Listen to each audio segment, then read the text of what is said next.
Inspiration, Stampin' Up! Demonstrator, and in this video I wanted to share with you how I got the shape for this party hat birthday card that I made recently. And so in this particular card, on this card I used Whisper White, but for this sample I'm going to show you how I cut. This is Naturals White. And so what I did, this is cut at 4 1/4 by 10 1/2. And then what I did was I used my grid sheet and measured over 1 3/4 inches and then 2 1/4 inches, and I'm going to make a little pencil mark. Okay, so 1 3/4 by 2 1/4. Okay, so I have that made, and I'm going to get my paper cutter. And what I'm going to do is just line up this tick mark that I made with the cutting ditch here on the paper cutter, and put the point down here on the same ditch, line that up, and then I'm just going to cut through. Okay, and then I'm going to do the same thing with the other side. Line up the point, line up the mark, and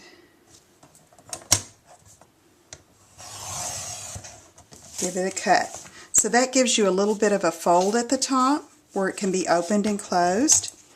And for reasons to be able to put this, once you have the little tassel on it, and to be able to put it in a standard size envelope, that's why I went ahead and cut off a 1/2 inch off of this. Normally this was like, it started out as 4 1/4 by 11.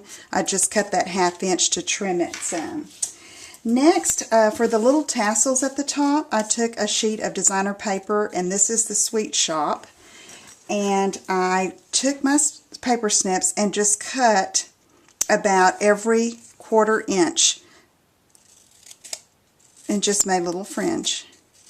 Now this paper has directionality a little bit. The cakes and the pies, I wanted those going right side up, so that's how I decided which end I was going to cut for the little fringe.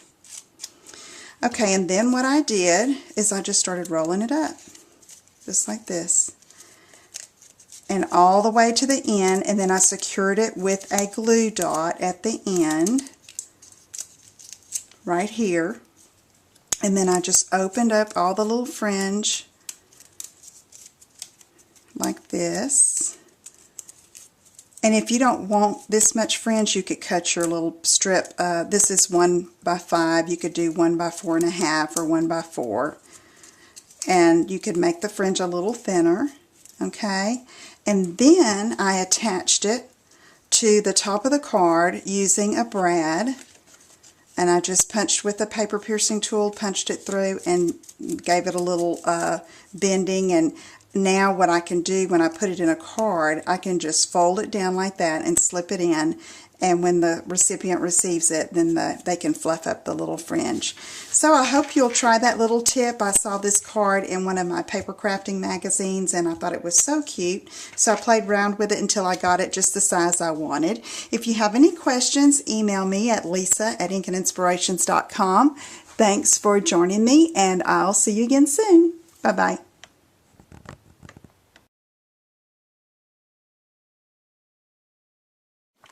Okay, I'm back, and I had to do a little add-on to this video because I played around with this little fringe some more on some more cards.